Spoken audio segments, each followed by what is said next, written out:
Hello again.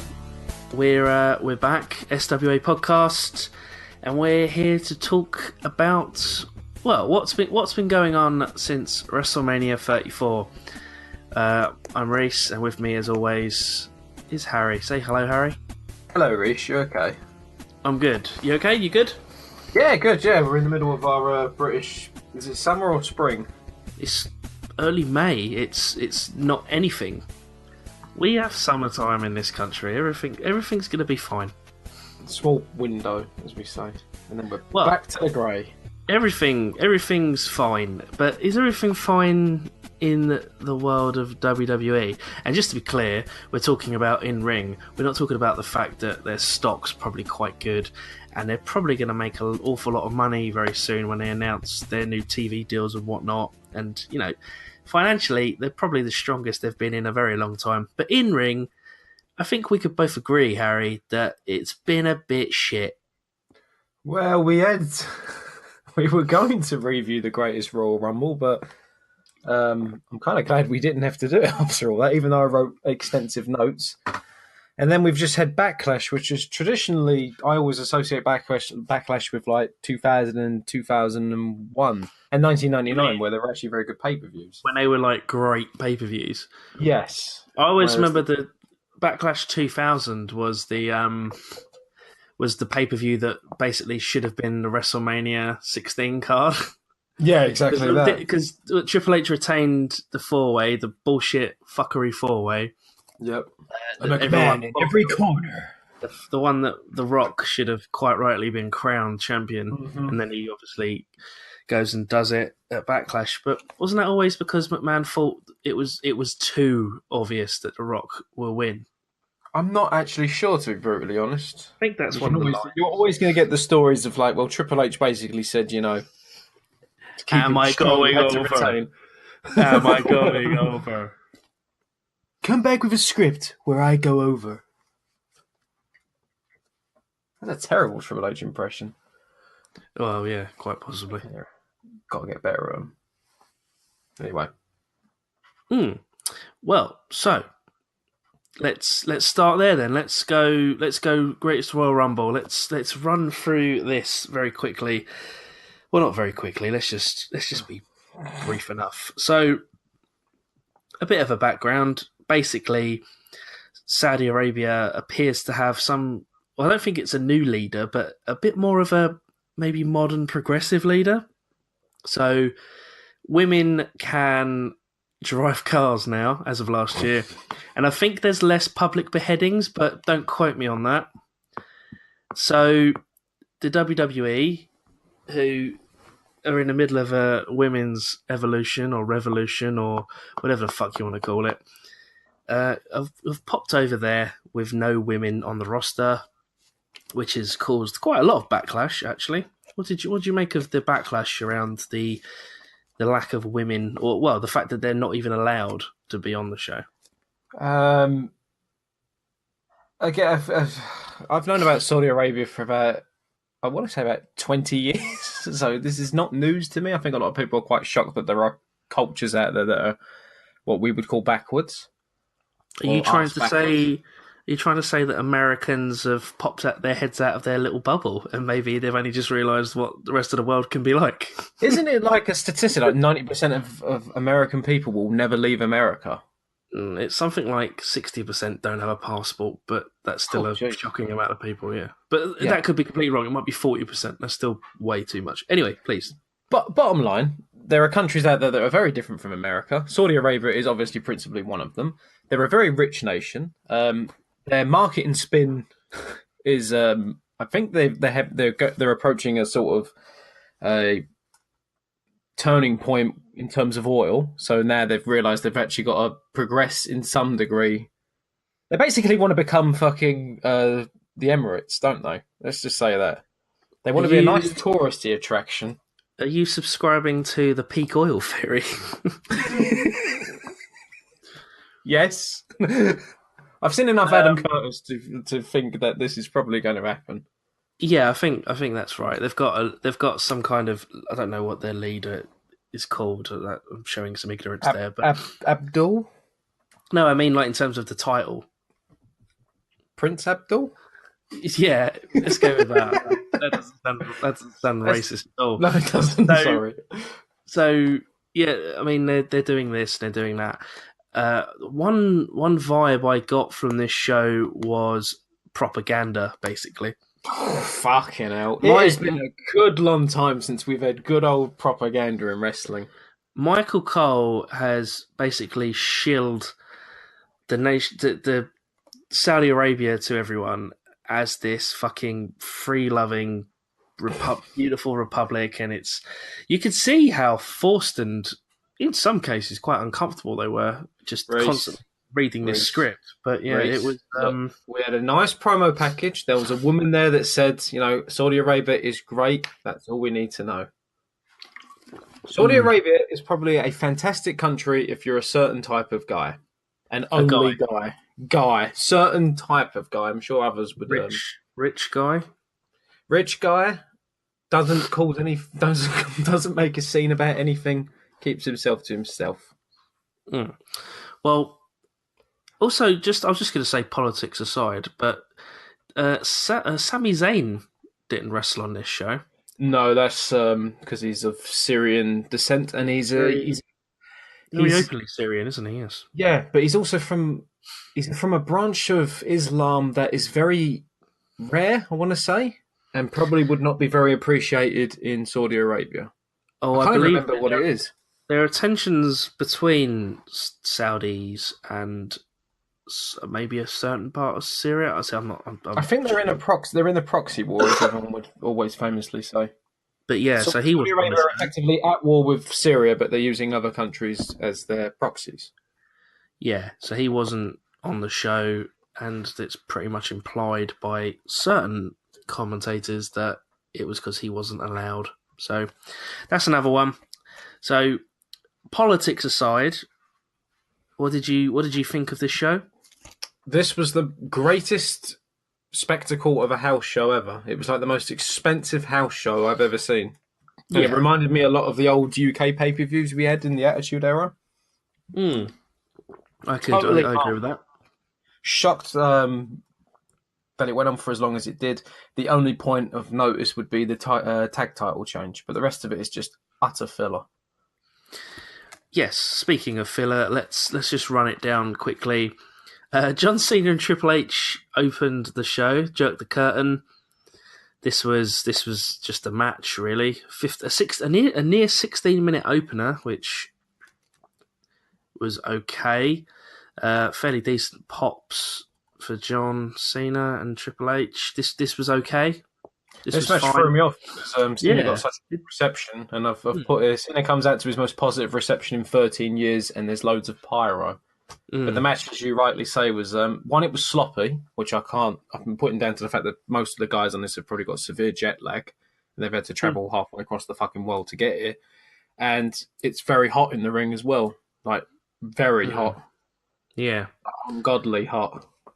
Yeah, this was okay. Followed by Cedric Alexander defeated Kalisto, defended his title, his cruiserweight title. That was okay. The crowd seemed completely uninterested in this match, actually. This is a shame. I thought this was a really good match, actually. To be fair, I thought this was I quite like Cedric Alexander. I think he's quite entertaining. Yeah, no. Again, I think 205 Live's come leaps and bounds. I still think it should be its own separate thing ultimately, but they need to kill 3 hours on Raw. But this was a good match. Again, it was nice to see Kalisto in like a spot on a pay-per-view as such, if we could dare call this a pay-per-view. But no, good match. Yeah, I just think 205 Live would probably be a much bigger, better thing if it was just called the Cruiserweights, didn't have any live element, and was taped in a similar fashion to NXT. I just think it would be so much better. I would have had it. I would have had 205 Live integrated into NXT, and then you have the takeover events, which is like NXT and 205 Live presents blah or whatever. Maybe that could.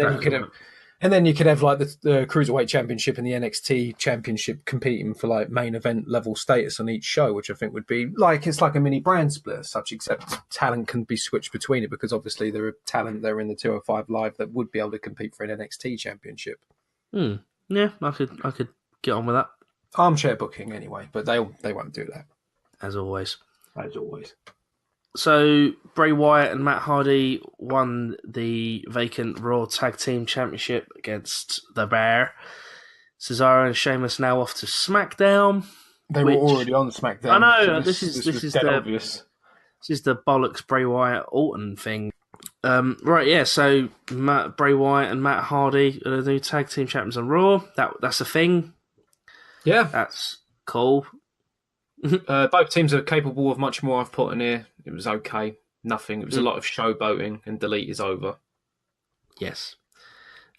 Jeff Hardy beat Jinder Mahal to retain his US title match.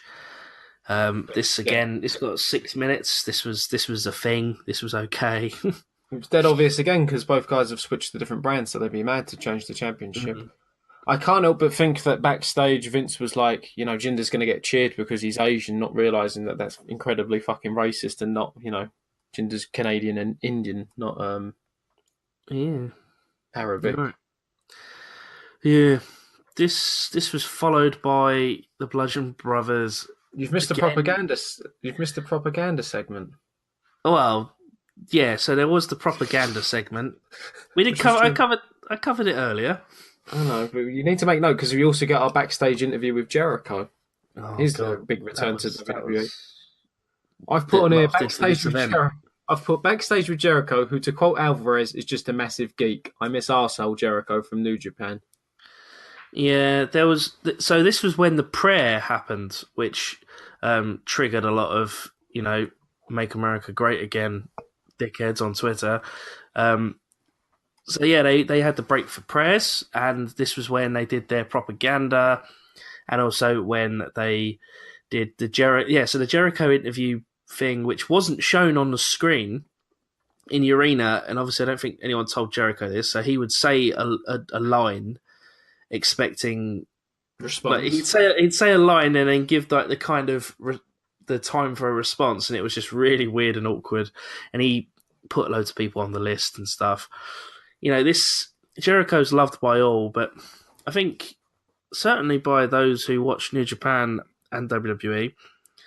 I think, he did always list shtick. Then he went to Japan and he's just basically swearing at everyone and being super awesome and heelish. And he pops back to WWE and gets his list out and does all that. And I love Jericho in all of his forms, I really do. But it was a bit weird and awkward. It feels old now. It's retroactively turned into an old gimmick. And it's like he's... Whereas now, as you say, we're used to arsehole Jericho in New Japan, who's basically kicking the shit out of Omega, and obviously he's now going for Naito. I think in return to this persona. Naito! Ah! Yeah. Come on, baby! But, yeah, it's a bit weird to see him back. Funny enough, because of how long this show was, I completely forgot this interview took place, and then when Jericho made his reappearance in the Rumble, I was shocked. Yeah, actually, I know we'll get to it briefly in a minute, but when he got back in the Rumble and Owens was shouting at him and he actually says to him, "Go back to Japan!" I thought that was quite good. Anyway, we got to get through this fucking show. Yeah. So, Bludgeon Brothers retained SmackDown Tag Championships over the Usos. This was so they just had their prayer break, and I don't know if the whole audience were back in their seats, but they were fucking crickets for this. This was awkward as fuck. It only went 5 minutes anyway. It was nearly a squash. The same match was okay, nothing special.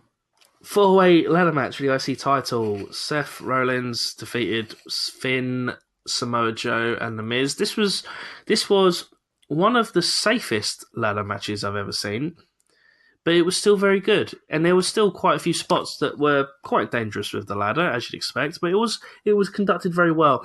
And the finish was good. The finish was good, except I'm not saying it wasn't botched in any way, but Finn Balor looked a bit silly coming out of it. If it would have just been a tiny bit smoother, it might have looked a bit better. And as you mentioned, Brian Alvarez earlier, he labelled Finn Balor a massive geek for this, as he likes to do. But no, this was fine. This was a decent match. If this was if you went and saw a house show and this match was on it, you'd walk out saying, "Oh my god, that's amazing." So you know. Yeah, exactly. Yeah, I take it back saying the cruiserweight was the best match on the card. This was by far best Mm. match on the card. I thought it was entertaining. They did the best they could. Obviously, again, I'm putting it down to the fact that they're probably all jet lagged as fuck, and it's very hot in the ring. So Mm. not 100% anyone in this match. Finn looked good with the cut on his eye though. It gave a little bit of authenticity towards the very end of the match. Did you see the state of his eye after the fact when he had the stitches? It's No, gross I as didn't. fuck, and it's all just from the buckle of the belt springing and hitting him. Yeah, exactly. Well, it's a big fucking leather bastard, isn't it? So Mm. it's Yeah, a shoot belt. right. Well, this was followed by AJ Styles and Shinsuke Oh, Reese, Nakamura. you've missed a bit. Well, I haven't missed a match. What bit have I missed now? You've missed our 4 recruits from Saudi Arabia. Oh my god, this was so bad. You know, one of them's been like signed to the WWE. Yeah. The good one. The one who could promo, cut a yeah. promo. The one who looks like a wrestler. I can't remember Well, his name. I'm sorry. WWE tried to start a war between Saudi Arabia and Iran. I thought this was done in real bad taste, to be personally honest. But Oh, it was that's a thing. because you're a jaded 30-year-old who's grown out of this propaganda shit. I was like, please bring out 1991 Sergeant Slaughter. That would be so good. Oh god! Puke. According to this show, as mentioned on this show by Michael Cole, the Sergeant Slaughter's dead, Nate. So he can't bring it out. He's probably Not backstage going, what? Not even the best botch on the show, but we'll get to that very No. shortly. Oh, Yes, you're right. There was a segment with 4 new signees, none of which will grace television, I imagine. Maybe I can't remember his name. The one who cuts a good promo. No. Oh, Anyway, well, moving I'll on. see you in 2 years' time when he's the first Arabic WWE champion. Christ. I'm joking. AJ Styles defended. Well, he retained against Nakamura because they thought it was a double count out. This was actually trending towards being a lot more entertaining than their WrestleMania match, but the ending was, again, house show. What do you expect? It was a typical thing, and it was just designed to keep their feud going. But then again, and we'll get to Backlash in a minute, that they're fucking drawing this out, aren't they? I literally put on it. Match goes to a double count out because fuck you, Jeddah. Obviously, they'll be building towards Backlash for a more definitive conclusion. That's so fucking funny in hindsight. Good night, Jeddah. There'll be no encore. I've just put match was a big step up from Mania. Pretty good ending's just a big fuck you, which is disappointing, but guess more is to come back in America. But yeah, it's a good match. But then again, the WrestleMania match was not much cop at all. So Undertaker against Rusev in a casket match. This was just pure filler shtick. Little bit of offense by Undertaker. I'm actually surprised that the Undertaker sold as much as he did in this match. Not saying he doesn't sell. Rusev did better than Cena at WrestleMania. Right, I mean, he had the accolade on, and there was a split second where he was trying to get him in the casket. It was pretty obvious from the start that Rusev and Aiden English would end up in the casket, and that's what happened. This was. I bet if this happened in a house show in fucking England, I'd be bloody marking out like a madman. This was fine. Obviously, whoever paid them loads of money to bring their stars over requested that the Undertaker came over. Therefore, there you go. Did you know about the other guys that were requested? Isn't there a rumor that Yokozuna was requested, and that's why they got that sumo guy in, and they requested the Ultimate Warrior. Christ. I mean, they can bring the Ultimate Warrior, but he ain't gonna be doing much wrestling. Well, that's a bit morbid. But anyway, we move on. Oh, here we go. Steel cage match for the Universal Championship. Brock Lesnar defeated Roman Reigns by escaping the cage. This was a weird match. I mean, Roman got in a fair bit of offense again. House showy, a bit more 50-50. Then again, Brock Lesnar's house show appearances tend to be 16-second squashes of Kane. So he 9 Give him a minutes break, and Reece. 15 He had that seconds. match once with the Miz. 9 minutes and 15 seconds this time, so they got their money's worth, maybe. So did Brock. He had a nice meal the night before with Taker in the game. That was quite funny. Taker, Brock, and Vince all sitting next to each other. Who's the favourite? Who's Vince's there favourites? There is a video. The people often have spoke. I think Cornette has spoken about Vince McMahon's eating habits and about how he's a bit weird. Yeah, yeah. And there's a bit in the video where one of the waiters puts something down. I think it's just a bread roll. Puts it down next to Vince's hand, and he kind of just looks at it like, "What the hell is he giving me now?" Oh, okay, it's just bread. Yeah. So I specifically asked for a steak wrap and ketchup. Yeah, that's what he eats. Yeah, weird. Well done, steak, isn't it? Yeah. Burnt as fuck. And if I remember, he doesn't use his hands. I think he uses a knife and fork. Yeah, doesn't he find that barbaric? That's why he did the whole thing with the Samoans eating with their hands all the time. Yeah, and it makes me laugh because Donald Trump. Head shrinkers. Yeah, he loves knife and fork with pizza. Yeah, well, I've been known to do that, but also Donald Trump eats. But that's pre-cut pizza. There you go. I fucking know you have a bit more in common with Donald Trump than you first imagined, Reese. Well, at least I don't look like a younger version of him. So anyway, I've been sent back in time to make sure the world comes to an end next year. Sent forward in time. Oh yeah, shit. Anywho, no. Sorry, it's a South Park. You won't even get that. Never mind. So Brock won, even though he didn't win. Roman actually won this match, but the refs fucked it up. Yep. Cage matches always fucking death for title matches. They always fucks up. Do you remember Taker and Tista in 2007? They're both climbing, and it's like, they're going to do the spot where they both jump off at the same time and land their feet at the exact same time, so we have no conclusive winner. And what do? Taker lands first. Tista lands 5 seconds later. Better fuck up that footage, just to make it look a little bit less obvious, even though in the background you can see Taker clearly landing first. That wasn't very good. They also look at each other for about 20 seconds so that they can kind of nod to each other when to jump. It's like, Dave, I'm free. Well, I'm free or after free? Free. Oh, 1, 2, 3. Fuck! Yes, so this was a thing. This was one of the matches where people did genuinely think Roman was going to win. One of them being me in a weird way, but not surprised he didn't. So there you go. I've just put on it for fuck's sake. This is going to end. And the only funny bit was another botch. Again, as you point out, Cole points out that both feet must touch the floor, and replay shows that Reigns actually did so. So nice big botch to the match to end. Every cage match in the existence of WWE, since I've watched it, clearly states that the feet have to. I've seen cage matches when they've had their front of their body out and both of their hands are on the floor, but they get dragged back in because only both your feet must touch the ground. The only thing that touched the ground first from Brock was his ass. Well, yeah, he's back. His feet are technically on the cage, which is on a bend. Feet were in the air. Yeah. And Roman feet touched first. It was Big Dog is WWE Universal Champion. Believe that. I'm firmly behind Big Dog. He needs to win the fucking. Believe that, baby cakes. Well, believe that, baby cakes. So Braun Strowman then won the greatest Royal Rumble, 50-man Royal Rumble match. There was about a half an hour period. So the start of any Royal Rumble is usually quite fun, and the end of a Royal Rumble is obviously quite fun. Then you have a middle bit when just spots happen and whatever, blah blah blah. The fact that this was 50-man meant that middle bit was a lot longer.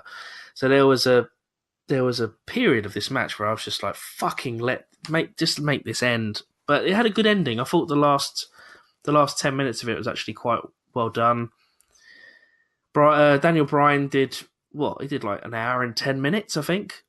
An hour and 15, I think. He's definitely the longest serving. He's the longest running wrestler ever, I think, in a Royal Rumble. Yeah, and his chest was murdered by Roderick Strong.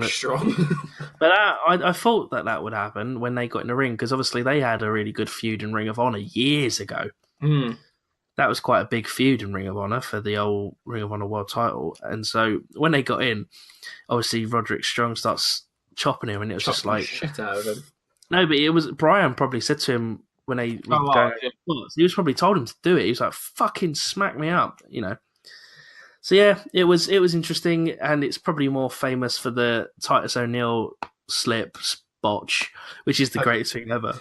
I've literally put that is the greatest moment in Rumble history, which it is. I can imagine Vince probably had an aneurysm backstage because he showed the replay about 20 times.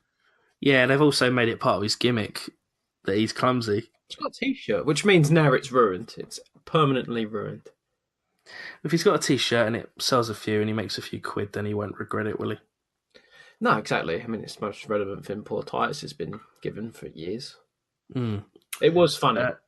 Fair fucks to him. Yeah. It'll be on his. I was about to say it'll be on his Hall of Fame video, but I think that might be a bit of a push. He ain't making no Hall of Fame, bro. Yeah. What did you think of the NXT guys turning up? Because there Who was a was few. The big lad. There was Babatunde. Mm. He's a big boy. You had Dan Mather. Right. Obviously, you had Roddy. Roddy, I thought was cool. Roddy was good. I like Roddy. I can't remember if there was one more. Oh, Tucker Knight from Heavy Machinery. Yeah, he's not the best member of Heavy Machinery, is he? I feel like maybe we'll cover this with another takeover with the fact that the War Raiders or War Machine as have been previously known and now there. I feel like they've kind of been slipped down the pecking order. They'll probably just make their way up NXT, I'd imagine. Look at the way look at what happened with Gallows and Anderson. They went from being a very high up the card tag team in New Japan, and now they're literally nothing. Yeah, exactly. That was, I think, that's a case of WWE buying them and having zero idea what to do with them. Even though it's dead obvious what they should have done with them, which was obviously just recreate Bullet Club. Yeah, well, that's what I thought. That's what we all thought. But there you go. The only other work person of a point of not a point of contention. The only other entry that was of note was Hiroki Sumi, the sumo guy. Who, no idea what the fuck that was about. No, I still don't to this day. No, it was. I think that was a case of if we have a Japanese sumo wrestler, maybe our highly paying Saudi Arabian people will think it's Yokozuna. But anyway, I thought this was a very long, bum-numbing fucking Rumble. Had it been trimmed to like just 30, like a traditional one, it would have been so much more watchable. But it was just fucking went on forever. It did. You're right, and I think we should draw a line on it right now. Yeah, let's cut that. Greatest Royal Rumble was Greatest Royal Rumble was a glorified house show with fireworks. Yes, pyro. There you go. The Saudis fit the bill for the pyro. There you go. What the WWE should have done was let off one sparkler and use that money for fireworks for the next year at their actual shows. But hey, I don't run the fucking company. No, I should, and then it would be run into the ground in 3 months because I don't know what I'm fucking doing. Yeah, when we all find out that you're actually the reincarnation of Vince Russo. Whoa, bro. Whoa on a pole match. Whoa on a pole, bro. Whoa. I was a former WCW champion. I booked it in my hometown. We're covering that, by the way, in 2 years' time. Stick around, folks. It's going to be glorious. Prick. Yeah, right. Backlash. So WrestleMania was followed by the Greatest Royal Rumble. Greatest Royal Rumble was followed by Backlash 2018. So, as we've previously mentioned, no more brand-specific pay-per-views. Backlash was very much pushed as a dual-branded affair. The poster for Backlash is all of the SmackDown. It's Raw plus SmackDown. Backlash with a big red L. And all the rosters are split, and it looks like it's a big bloody old... You know the old school Royal Rumble posters? Yeah, like that. yeah. Anyway, yeah, so... Let's go through Backlash, which has received a lot of backlash itself, and that a lot of people think it was a very dog shit pay per view. It was. What did you think of this pay per view? It is a dog shit pay per view. It is not the worst pay per view ever, as some people point out. I believe you'll find that Battleground from last year was miles worse than this fucking show. Miles worse, yes. Yeah. this was just fucking hell. Well, yeah. I've put on here like it took the WWE 5 years and a really bad ECW revival pay per view to get this to this point, and instead it's taken them less than two to get to like having to combine pay per views because Mm. single branded ones are just totally fucked. But this Well, they show, just it was more a case that with the single branded ones, they didn't see the the significant increase in network subs that they thought they would by giving two pay per views a month. So technically, they didn't gain any subscribers, but they were really doubling the outlay they have for pay per views. So that's why and it they costs they more didn't to quit put it. on. It costs more to put on more shows as well.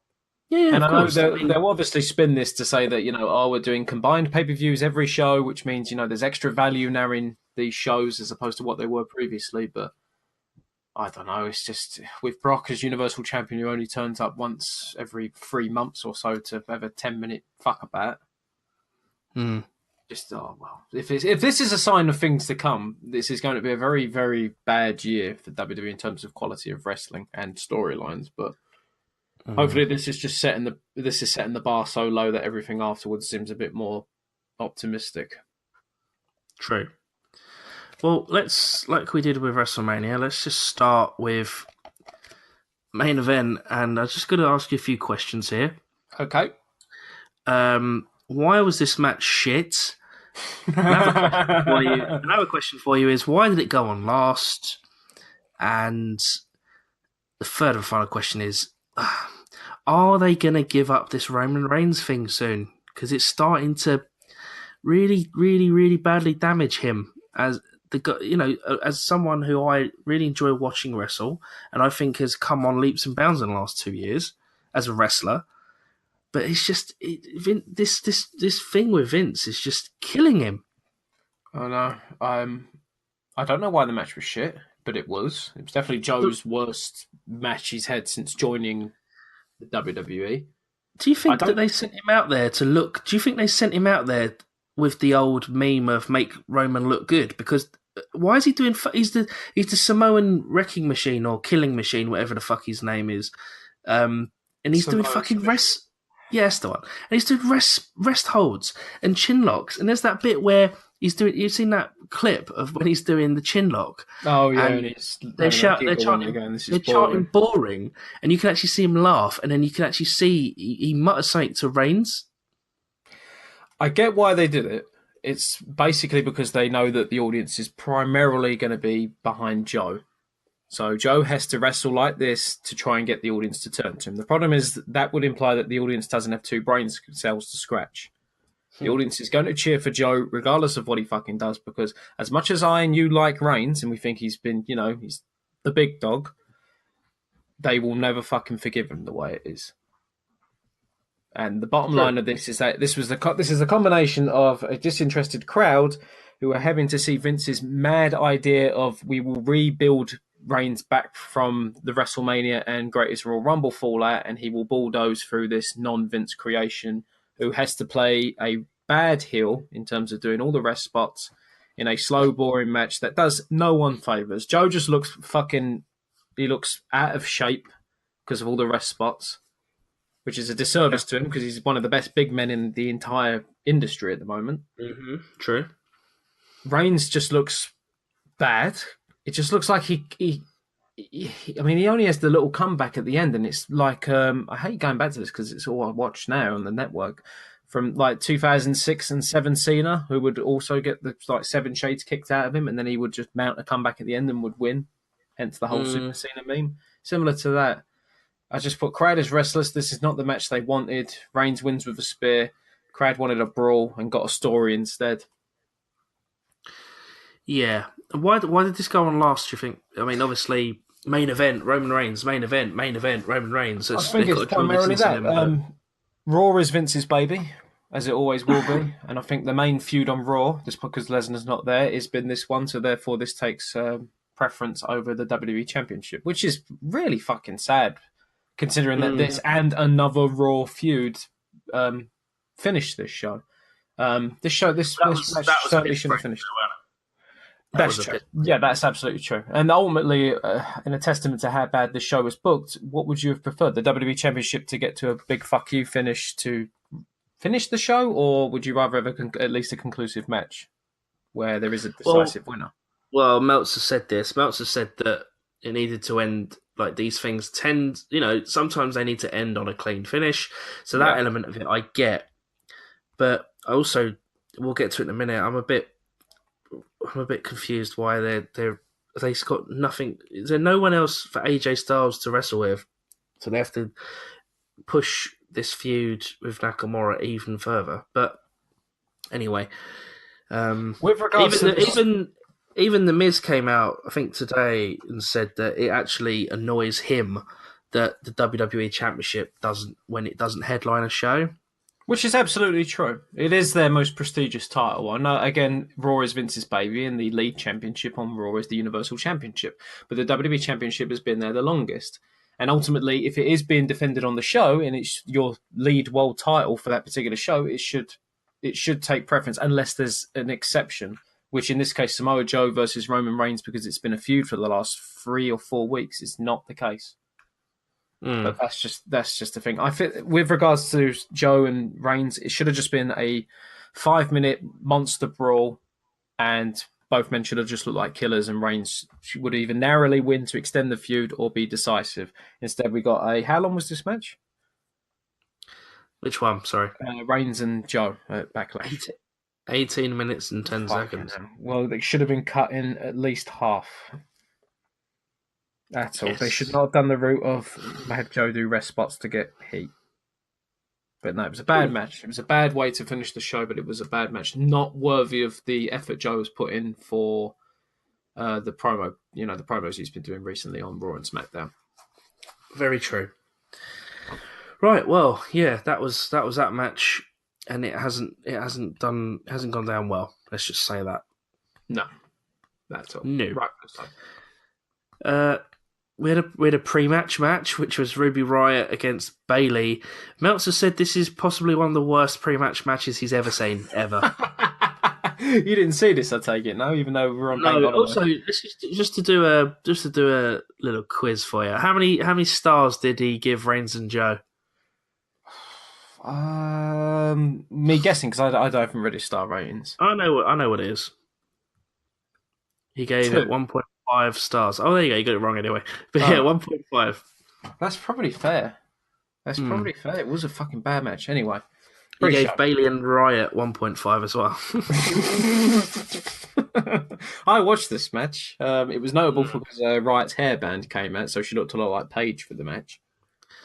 No, she did not, but please continue. I've hit a sore spot here. The match sees Riot win with a right kick after distraction by Morgan. Match is a harmless but insignificant filler match that is a touch sloppy in places. Shocked that Bayley and Sasha still haven't split up. Yeah, they can't book these fucking things to save their lives sometimes. I can don't know what the fuck's happening. What the fuck is going to kick this feud off? It's causing more damage to these two. And you also have the Kevin Dunn. They're watching television at a side angle. It was featured, I think, twice or 3 times in this match with Sasha. I think one of the reasons they're not pulling the trigger properly on this feud between Bayley and Sasha is because I don't think anyone gives a shit. No, they should just scrap it.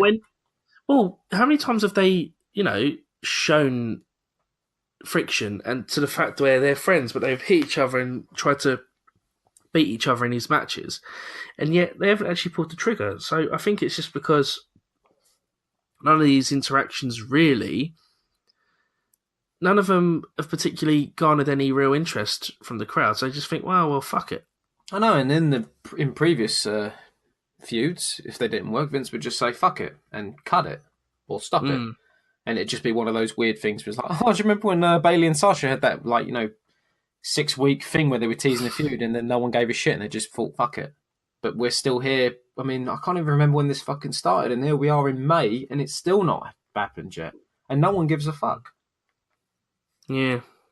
But bottom line with a pre-show match, bad, really bad.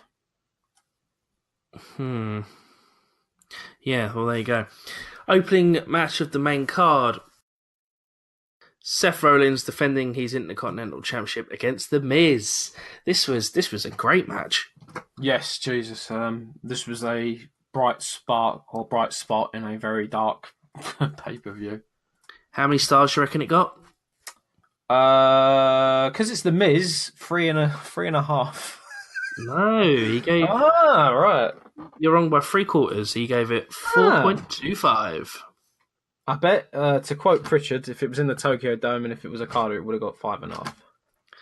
Yeah, but Okada He doesn't on like those kind of matches. I don't know why he doesn't like Miz.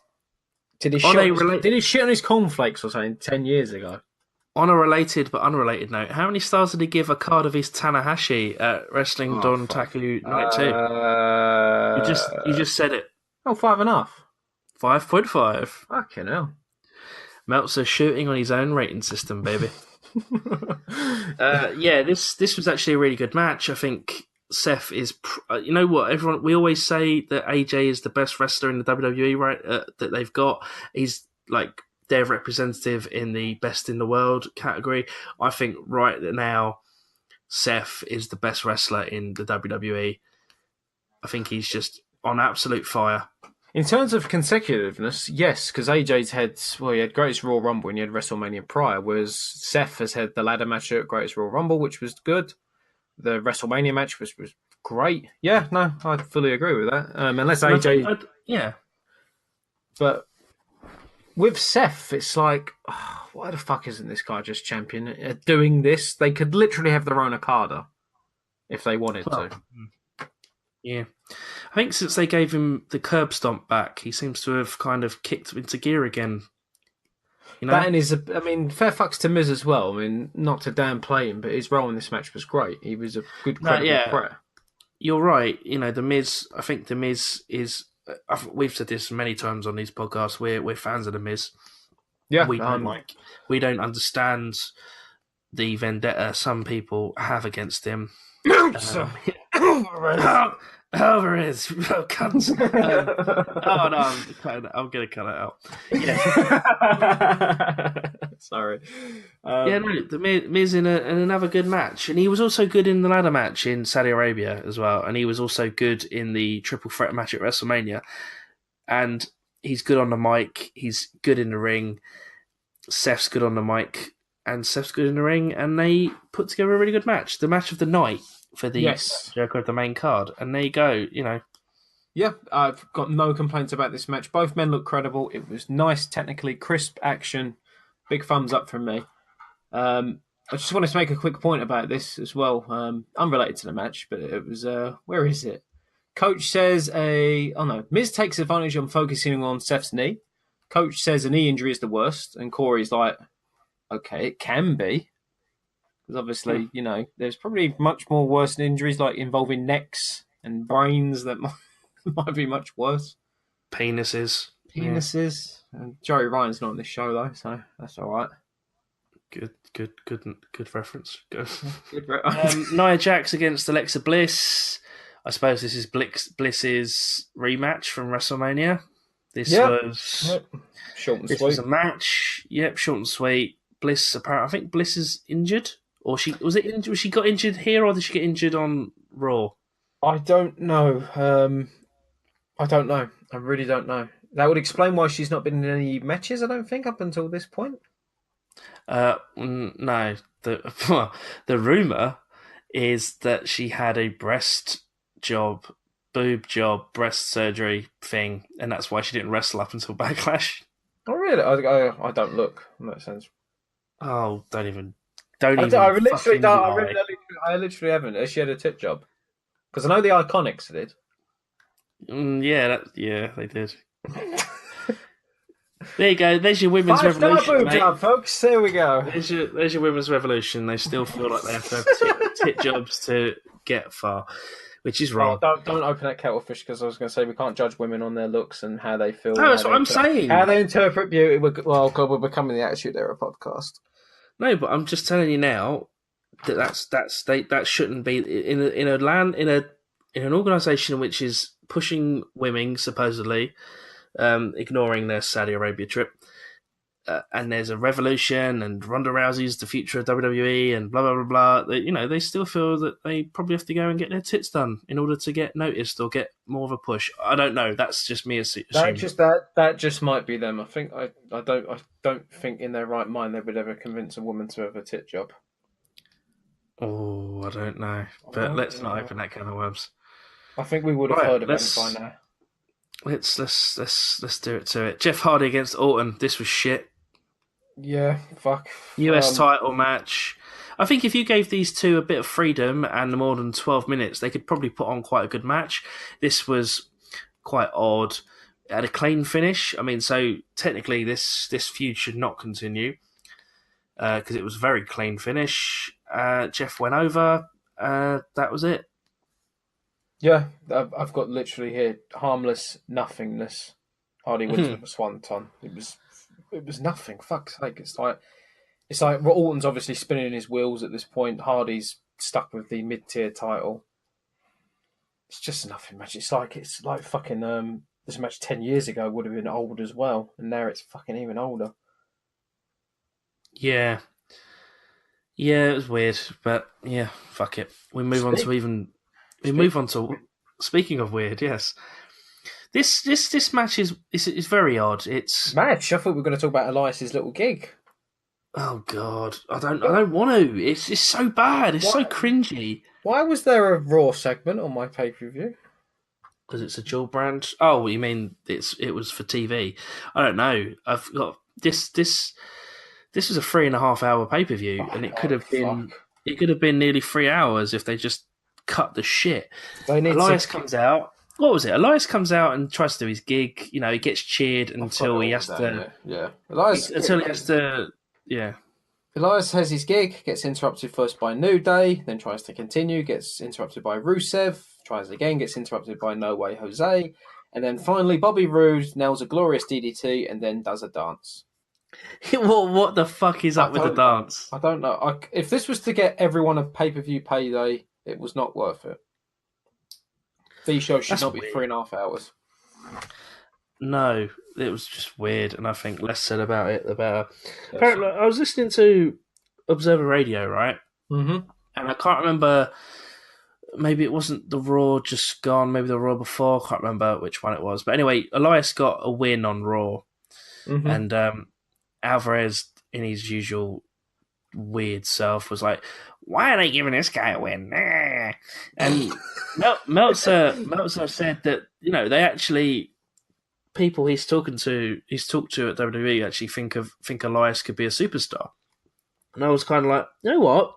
I really hope that that's right, and that they give this guy some good matches soon, and maybe not strap a rocket on him, but maybe give him a bit of a push, because I actually quite enjoy him.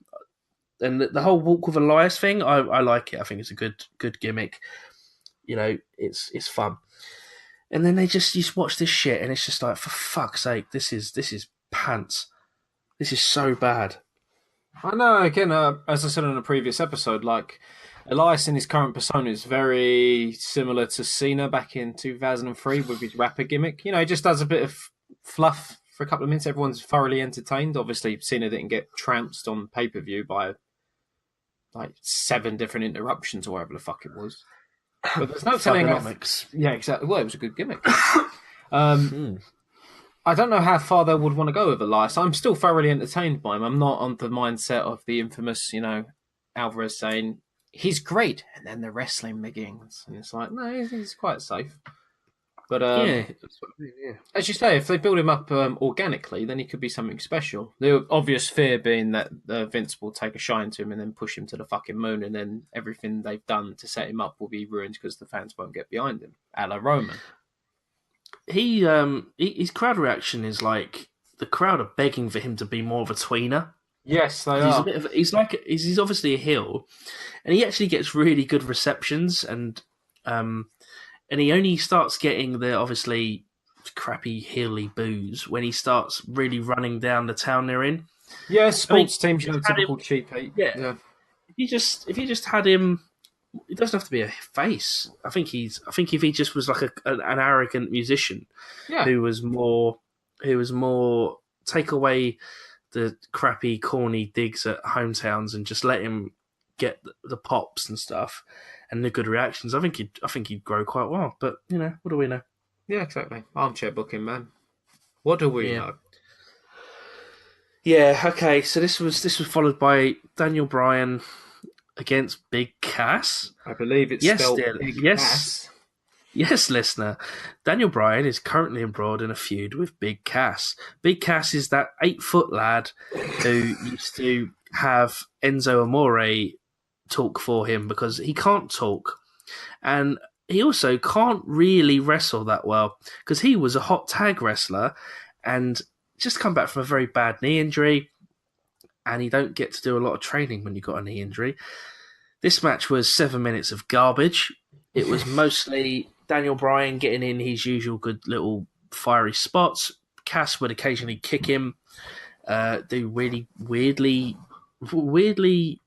executed clubbing clotheslines, Yeah, they walk do look around a the bit ring a awkward. bit, Walk walk around the around ring a the bit. ring a bit, and raise his arms. He got caught in a yes lock and tapped pretty immediately, and then got beaten. And he beat down Bryan afterwards. It was a bit rubbish. Total filler feud, and it's probably going to continue. Daniel's had matches with big men before, and they've been great. Obviously, you've got the dynamic of the plucky baby face, or in a lot of Daniel's cases, he was the plucky small heel. But this match just didn't work. Again, as you've rightly pointed out, you can put it down to the fact that Cass has got low experience and he's coming back from a very major injury, so he probably doesn't. He's not probably 100% currently. What are they doing with? What are they going to do with Daniel Bryan? Because Feud with the in the Miz. most, I Feud think with in the Miz. most recent Observer Radio, I know we mentioned Meltzer a lot, but he is a go-to person when it comes to stuff Mm-hmm. like this. Meltzer's starting to say that he needs to leave WWE in September when the contract's up because they're not going to use him properly, or they're not going to use him in the way that fans want him to be used. Well, the obvious answer to that would be if they did what the fans wanted to do, they'd give Daniel Bryan the belt and he would never lose. I think the money feud for SmackDown currently is Miz and Bryan. It's dead obvious. I think that's what they're leading to, and I would like to think sensible booking would mean that Miz will get a Money in the Bank contract. He would get the title, and then they would lead that towards WrestleMania for a big payoff. Mm-hmm. Agreed. But I think, with all due respect to Dave, I think that's proper armchair booking. Like, I want him to be in New Japan and want him to have feuds with Kenny Omega. Nothing wrong with that, but it seems dead obvious I want to him me. to be. I'd love that. All of the stuff you just said, I'd love. I know, but realistically, I imagine Daniel Bryan would still remain with WWE, and this was probably backstage. They probably thought, well, this is Cass's first feud returning. Let's give him Daniel Bryan as a heater. Let's see if anything can happen. It was probably an experiment. It didn't really work at all. Cass needs a ton of work. I mentioned this back months ago when he first got fucking injured, where I wasn't very impressed with him back then. I imagine Cass is going to get a big push regardless because of his size. This match didn't really do any favours, though. It was just fucking non-spectacular effort. Obviously, Cass gets his heat back at the end. It was just a TV match. It didn't belong on pay-per-view. I'm a bit more optimistic about Daniel still. I still think that they've got plenty of coals on the fire ready to go, but obviously it would be nice to have a bit more optimism about it as opposed to currently where we're like, well, what the fuck are they going to do? Yes. One sec. What? No rush, but dinner's ready whenever you're done. Okay, I won't be long. Dinner's ready. Yeah. Yeah, I agree. I do agree. Well, Daniel Bryan. Let's just hope for the best anyway, because he is fucking great. Mm-hmm. Talking of fucking great, Carmella defended her SmackDown Women's Championship against Charlotte Flair. This match was a bit shit as well. You know what? Since this match has come out, a lot of people who commentate on pro wrestling and podcasts and stuff all say the same thing. They all say, well, Carmella is severely limited as a singles wrestler. Basically, this match was just one big cover for the fact that she probably isn't. Well, she isn't championship level. She's certainly not at Charlotte Flair's level, but Charlotte obviously has to work in a style which makes her look good, or tries to make her look good. I think she won with a roll-up, is that right? Yeah, quick roll up. Follow. Yeah, she kicked Yeah. her leg.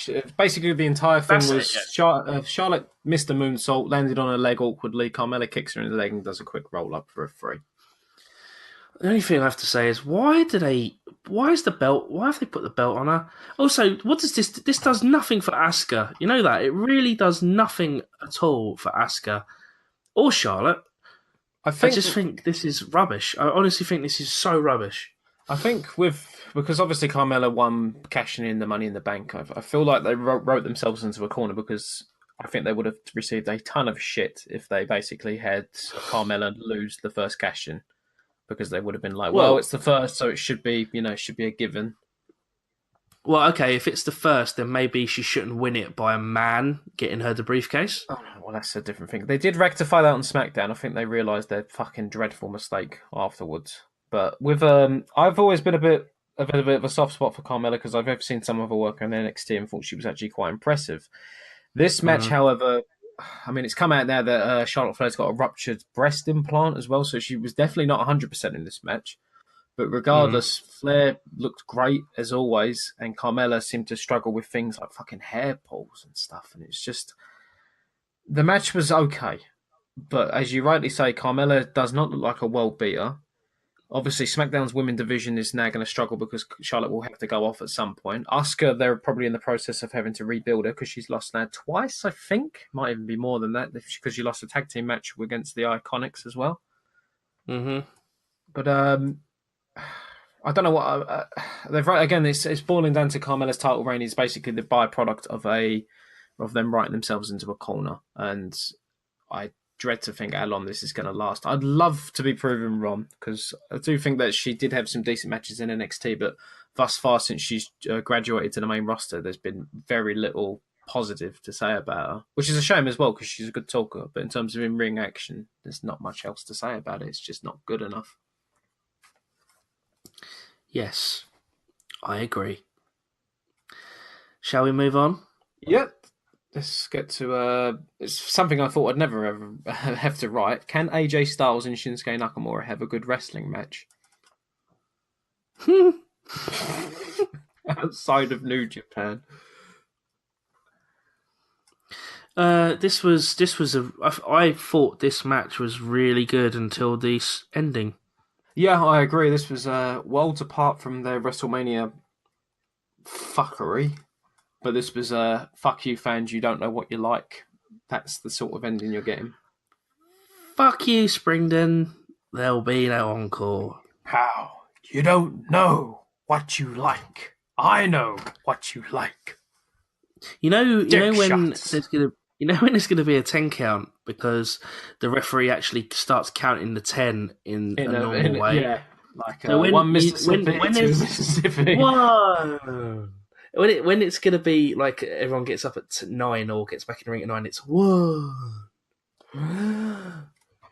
2. When it's second he started counting after the double nut shot, it was 1, 2, 3. I was like, fucking hell. I was expecting the New Japan guy to go, Ichi, ni, san. They're proper consecutive with their counts. They're consistent. So this comes down as what, a double TKO or a no contest? No contest. But it's a no disqualification match, and I'll be honest with you, when I watched it, I fully expected Paige to come out on the ramp or whatever and say... So did I. That's funny you've put that, yeah. I expected that. Hey guys, Paige here. Paige here. Yeah, no count-outs? No. No disqualification. And I also thought Nakamura would win, but again, there you go. All wrong. It's going to go again. Because I don't know what do we do this for? Last man standing, I suppose. It's got to be a last man standing, surely. Well, but again, it doesn't really make a lot of. It doesn't really do anything for me. I can't. I wanted to compare this to like a movie trilogy, which is progressively getting better, but I don't know what it would be. You know why this match was improved, in my opinion, is because of the no disqualification element, they were a bit more aggressive with each other, Yes, and so you had that's to. absolutely I'm right, not, yeah. I'm not. I'm not saying it was strong style aggressive, but I'm No. saying it was a lot more hard hitting and a bit more violent, and Yeah. I think that actually brings out the best of Nakamura. And Styles is a very underrated kind of, not hardcore wrestling, but stipulation, shall we say? And there was a lot of them in TNA, and they're always I was, quite good, I was but. just going to say, Impact, he had his fair share of like gimmick matches, and he always looked fucking great in them. He's very good with weapons.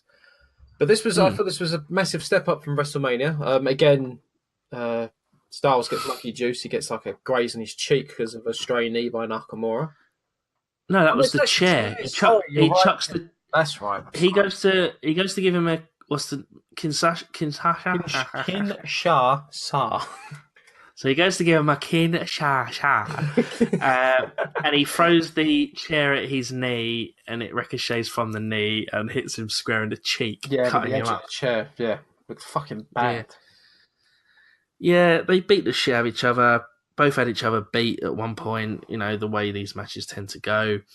And they both kicked each other in the nuts at the same time and were both counted out. So that was the end of that. And it will continue, as mentioned, probably in a last man standing match. Whoa, cup on a pole match. Get the cup, Oh, God. put it down your jocks, and get kicked in the dick as much as you want. Judy Bagwell on a pole match. Yeah. Put it in the belt on myself, bro. And then finally, for this recap, we're going to end on the piss break match. So, Braun Strowman and Bobby Lashley, that's a thing now, defeated Kevin Owens and Sami Zayn, who are still a thing, even though they seem to be teased a breakup for a while now. Yeah. Anyway, this was an 8-minute piss break. Braun and Bobby won. And there we go. That's Backlash. Yeah, it's literally that match was just an angle to progress the Zayn and Owens breakup. I do like Strowman and Lashley as a team. I dare say that if that was on WrestleMania, I would have been a touch more happier as opposed to the retrospective Nicholas episode. But well, actually, now you've brought that up, that probably was what was supposed to happen. I've got a feeling, and maybe they just thought that Lashley would be better served as a Raw after WrestleMania surprise as opposed to a WrestleMania surprise. I suppose, yeah. I mean, that makes more sense to me. I suppose. I mean, they did have some returns on Raw anyway, so.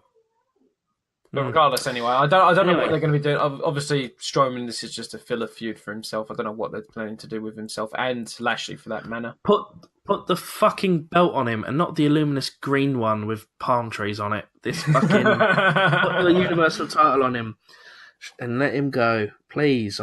It needs to happen. Oh well, Brock's going to hold the title. They're going to have him beat Punk's reign because they can't have that. Yep, and definitely. They got to establish this Universal title was a big deal, even though fucking Lesnar defends the title 4 times a year. Bill Goldberg did not die for this title to just be meaningless. Bill Goldberg did not do that terrible Hall of Fame speech to whatever. Bill Goldberg did not die on that podium. I thought you said Bilbo Baggins did not die.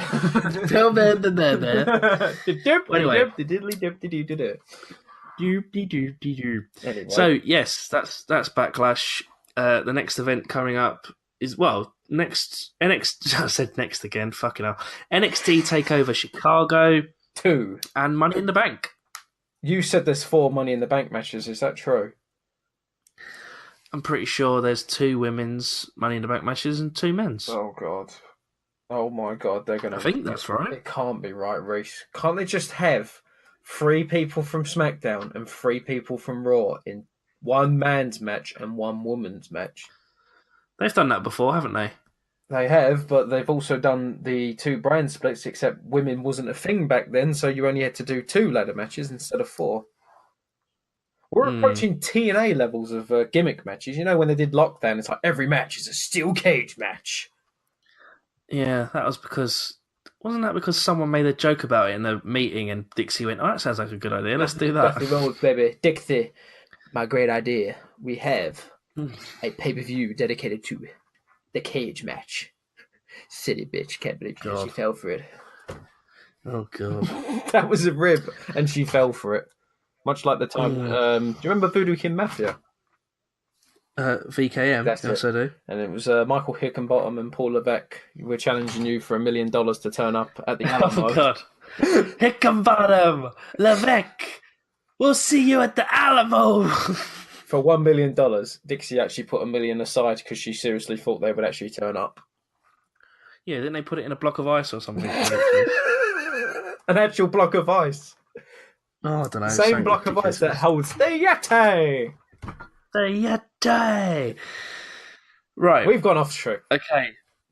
So that's our next 2 episodes. Unless New Japan. When's the Well, I was just going to say, just on a side note, Okada has broken Tanahashi's defense record. I think he's on 12 defenses now. He did it by defeating Tanahashi, something that I disagree with. I don't think they should have done that, but right, that's just me. Suzuki's coming. Yeah, I'll be seeing Suzuki tomorrow night. Epic encounter, Rev Pro, York Hall. Suzuki is there again. And is he there? being in the yeah, he's one half of the Rev Pro tag team champions, mate. Yeah, but Suzuki does whatever he fucking wants. He's been at like the last 3 big shows, I think, for Rev Pro. It depends if one Piece is out that day. Then he might have to go read that for a day. I'll be doing Kaze ni Nair live again. It's always fun, and you can always see that he loves the fact that 1,200 people in a bingo hall in London, baby, love him. So yeah, looking forward to that. So obviously he beats Tanahashi and he calls out Kenny Omega because he's not happy that in the last match he lost, and that they need to go again because someone's got to win this feud. And yeah, so Dominion, we get Kenny Omega and Okada for the IWGP World Title at Dominion again. Last year it was it 7 stars they got for that? No, it was in Edge Raw. 6.25. I want to say. No, I'm pretty sure he gave it 7. Anyway. Was it 7 yeah, stars? So we would have remembered 7 stars. Last year was a classic match, which was a bloody draw. Dominion was a classic match, and yes, we go again. This is a 2 out of 3 falls match. I guess. Well, no time limit either. I'm looking forward to. I'm very much looking. Dominion last year was the best show I've seen in wrestling for quite some fucking time, so I'm very much looking forward to it. And also, you've got Naito versus Jericho, which will be that'll be good. Rey Mysterio's there as well, isn't he? I think. Yes, he is. Yes, so likely. Well, I've got a feeling that Ospreay will win the Battle of the Super Juniors. Therefore, he doesn't have a opponent to defend against, so he'll just defend against Ray. Oh, really? Okay. Is he actually in Best of Super Juniors because he's champion? Oh no, because it's not Super Juniors Championship; it's a Junior Heavyweight Championship. I don't know because I don't know how New Japan works, man. I'm a total fucking. Best of Super Juniors is basically a G1 for the Junior Heavyweight because Okada was in the G1 last year, even though he's the champion. Okay. Okay, but the champion still goes in. Well, I'm very much looking forward to Dominion, which is next. It must be next month because It sounds wonderful, and I believe it's June. It'll be June. It'll be a Sunday as well, won't it? So.